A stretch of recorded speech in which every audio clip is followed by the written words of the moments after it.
سے فرمائیے۔ وہ دو سوال کوئی ہمارے بنیادی عقائد کے متعلق نہیں ہیں، احمدیہ جماعت کے عقائد کے متعلق جنرل جو ہے سوال ہیں۔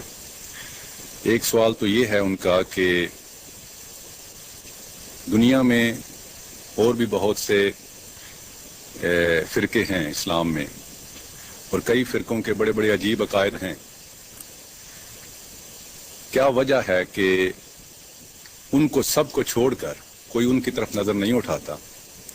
کیا وجہ ہے کہ صرف جماعت احمدیہ کی جو پرسیکیوشن ہے وہی ہوتی ہے، سبھی مل کے اسی کی مخالفت کرتے ہیں؟ اس کے متعلق آپ کا کیا نظریہ ہے اور کیا جواب ہے؟ اور دوسرا سوال، اس کا جواب جہاں تک جماعت احمدیہ کا تعلق ہے، یعنی ہمارے ایمان کا جہاں تک تعلق ہے، وہ تو مختصر یہ ہے کہ یہ تو ہمارے ایمان کو تقویت دینے والی بات ہے، کیونکہ قرآن کریم نے جو تاریخ مذاہب کی محفوظ کی ہے اس کے مطابق جب بھی خدا کی طرف سے کوئی بھیجا جاتا ہے اس کی مخالفت میں سارے اکٹھے ہو جاتے ہیں، خواہ وہ آپس میں اختلاف بھی رکھتے ہوں، اور اس تاریخ میں آپ کوئی تبدیلی نہیں دیکھیں گے۔ چنانچہ قرآن کی فرماتا ہے تحسبهم جميعا وقلوبهم شتى، جہاں تک اے محمد صلی اللہ علیہ وسلم جہاں تک تیری مخالفت کا تعلق ہے اس میں سب جمع ہو گئے ہیں، جہاں تک اپنی حالت کا تعلق ہے قلوبهم شتى، ان کے دل بٹے ہوئے ہیں، وہ ویسے اکٹھے نہیں ہوئے، نہ کبھی اکٹھے ہو سکتے ہیں نہ کبھی ہوئے ہیں، لیکن تیری مخالفت میں اکٹھے ہوئے ہیں۔ اور یہ جو دستور ہے انسان کا، اس میں آپ کبھی کوئی تبدیلی نہیں دیکھیں گے۔ اس لیے جماعت احمدیہ تو اس حالت کو دیکھ کر مزید تقویت پاتی ہے، اپنی صداقت کا ایک عظیم الشان نشان دیکھتی ہے اس بات میں کہ آپس کے اختلافات کو بھلا کر ایک فرقے پر اگر کبھی آج تک اجتماع ہوا ہے مسلمانوں باقی فرقوں کا تو وہ جماعت احمدیہ ہے، باوجود اس کے کہ اس سے ہمارے جو اختلاف مختلف فرقوں سے الگ الگ بھی ہیں، کچھ اجتماعی بھی ہیں، ان سے بہت زیادہ شدید اختلاف اعتقادی لحاظ سے بھی اور عملی لحاظ سے بھی مختلف فرقوں میں موجود ہیں۔ یہ کہنا غلط ہے کہ ان کی مخالفت نہیں ہوئی، یہ بات غالباً سوال کرنے والے کی تاریخ پہ نظر نہیں، مخالفت ضرور ہوئی ہے۔ ایک دور میں وہابیوں کے پیچھے پڑے ہوئے تھے ہندوستان والے مسلمان، اور بڑے زور کے ساتھ ان کی مخالفت ہوتی رہی، کبھی شیعوں کے پیچھے پڑے رہے، کہیں شیعوں کا دور کی طاقت چلی تو انہوں نے سنیوں کے مقابلہ کیا، لیکن عموماً جو پولرائزیشن ہوتی رہی ہے وہ بعض فرقوں کے پیچھے پڑے ہیں، یہی تاریخ کا خلاصہ ہے۔ لیکن کل عالمی اجتماع ہو جائے ایک فرقے کے خلاف، یہ واقعہ کبھی نہیں ہوا۔ چنانچہ یہ ایک ایسی امتیازی چیز ہے جس کو نیشنل اسمبلی میں سوالات کے وقت ہمارے مخالفین نے خود محسوس کیا اور اہم سوال کے طور پر پیش کیا۔ حضرت خلیفۃ المسیح ثالث رحمہ اللہ، مجھ سے پہلے جو خلیفہ تھے، وہ سوالات کا جواب دینے کے لیے بلائے گئے تھے نیشنل اسمبلی میں، میں بھی ان کے ساتھ تھا اس وقت، مجھے آپ نے شامل فرمایا تھا۔ تو بہت زیادہ ایک مولوی صاحب نے اٹھ کر اس بات پر زور دیا، یا شاید اٹارنی جنرل نے دیا، کیونکہ اکثر تو اٹارنی جنرل نے پیش کیے تھے سوال، لیکن آخر پر آ کے کچھ علماء نے بھی کیے تھے۔ مجھے اس وقت یہ واضح نہیں کہ یہ سوال کس نے اٹھایا تھا، مگر اٹھایا گیا بڑے زور سے اور ریکارڈ پہ موجود ہے کہ آپ نے جو یہ حوالے دیے ہیں کہ بنیادی اختلافات باقی فرقوں کے بھی ہیں اور ان کو آپ مسلمان ہی سمجھ رہے ہیں اور ہمارے خلاف ہو گئے ہیں، اور ان کے خلاف کفر کے فتوے موجود ہیں اور آپ ان کو نظر انداز کر رہے ہیں۔ یہ سوال جماعت کی طرف سے اٹھایا گیا تھا، تو یہ تقویٰ سے کے خلاف بات ہے کہ کفر کی باتیں باقیوں میں دیکھیں تو ان کو چھوڑ دیں اور ایک فرقے کو چن لیں مخالفت کے لیے۔ تو اس کا انہوں نے جواب دیتے ہوئے ایک کاؤنٹر سوال کیا، انہوں نے کہا مخالفتیں ہمارے آپس میں ہیں، مجھے ہمیں پتہ ہے، لیکن آج تک امت محمدیہ میں ایک فرقے کے خلاف اجماع کبھی نہیں ہوا، اور آپ کے خلاف اجماع ہو گیا ہے، آپ کافر اور دائرہ اسلام سے خارج ہیں۔ باقی چند فرقے بعض کو سمجھتے ہیں، بعض فرقے مقابل پہ چند کو سمجھتے ہیں، یہ فلسفہ ہمیشہ سے جاری ہے، لیکن آپ نکال کے دکھائیں کہ ایسا کبھی اجماع ہوا ہو یا نہ ہوا ہو. جماعت احمدیہ نے تسلیم کیا. یہ تاریخی حقیقت بالکل سچی ہے اور قرآن کی اس آیت کے عین مطابق ہے. تحسبهم جمیعا،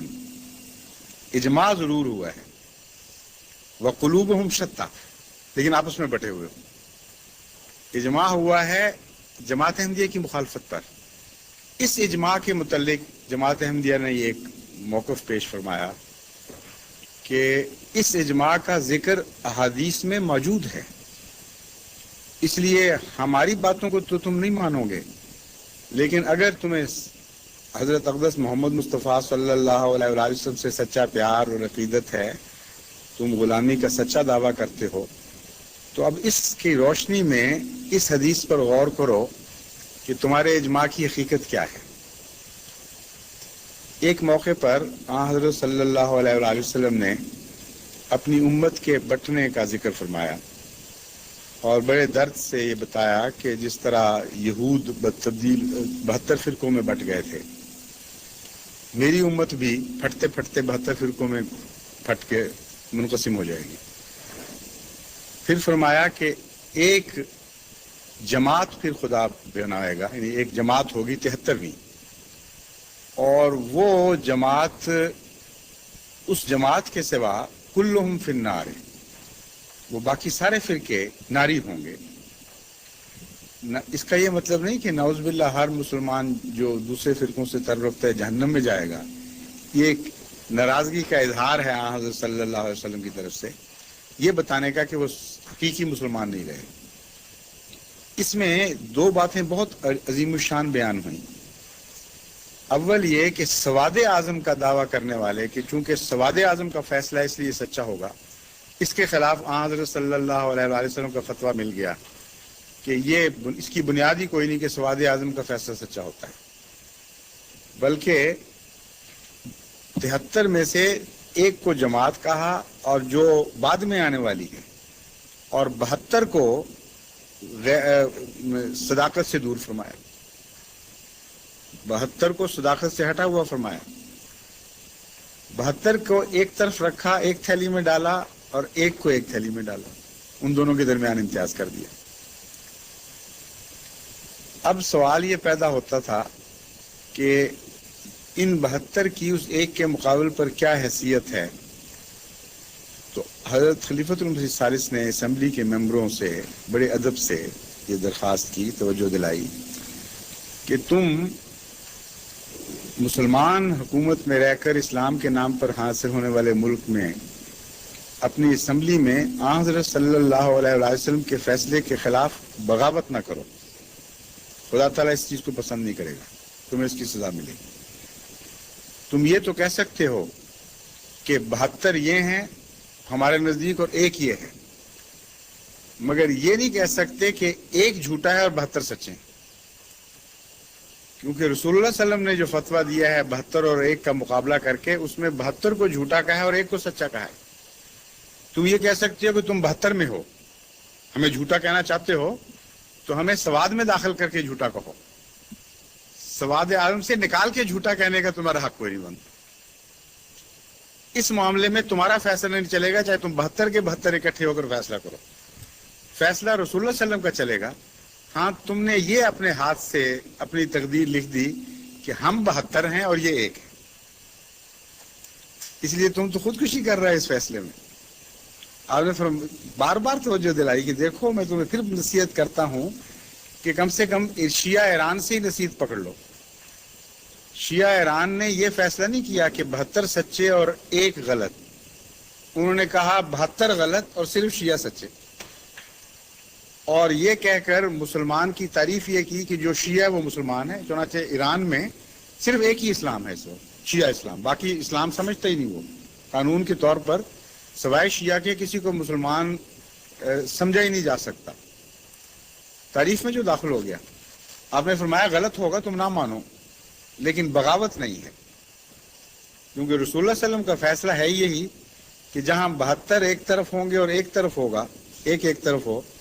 تو تم 72 کو سچا اور ایک کو جھوٹا نہیں کہہ سکتے.